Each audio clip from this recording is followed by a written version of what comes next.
High বন্ধুরা, আশা করি তোমার সঙ্গে ভালো আছে। আমিও খুব ভালো আছি। আজকে চলে গেছিলাম পিসির বাড়ি, কারণ পিসির বড় ছেলের বার্থডে ছিল আর অতিরিক্ত গরম পড়েছিল। তো গরমের মধ্যে ট্রেন থেকে নেমেই কিন্তু আমরা লস্যি নিয়ে নিয়েছিলাম। লস্যিটা মোটামুটি ছিল, খুব ভালো না খুব খারাপ না। তারপরে খাওয়া দাওয়া করে সন্ধ্যাবেলা বেরিয়েছিলাম কেক কিনতে। এটা হচ্ছে বড় ঠাকুরের মন্দির, বড় ঠাকুর আর মায়ের মন্দির। নমস্কার করে আমরা চলে গেলাম কেক কিনতে। নিয়েছিলাম কিন্তু চকলেট কেক। চকলেট কেক দুটো নিতে হয়েছিল, কারণ 30 জন মতো আসবে, তো চকলেট কেক দুটো নিতে হয়েছিল। তো দেখতেই পাচ্ছ, এই যে বার্থডে বয় কেক কাটতে বসে পড়েছে। দেখতেই পাচ্ছ পকোড়া ছিল, স্যালাড ছিল, সস ছিল আর কেক ছিল। খেতে না খেতে তারপরে কিন্তু রাত্রের খাবার নিয়ে বসে পড়লাম। রাত্রের খাবারে কিন্তু ছিল আবার, হ্যাঁ, সঙ্গে ছিল কোল্ড ড্রিঙ্কস।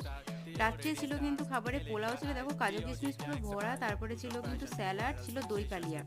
দই কালিয়াটা খেতে কিন্তু দারুণ ছিল। ছিল মাটন কষা, মটন কষাটাও কিন্তু দারুণ ছিল। দেখো আলুটা কি নরম, আর ছিল আমের চাটনি। আমের চাটনি দিয়ে একটু মটন কষা খেয়ে নিলাম পায়েস। তারপরে নিয়েছিলাম লাস্টে রসগোল্লা। তারপরে ছিল ম্যাঙ্গো আইসক্রিম। ম্যাঙ্গো আইসক্রিমটা খেতেও কিন্তু দারুণ ছিল। আমার ভিডিও যদি তোমাদের ভালো লেগে থাকে অবশ্যই লাইক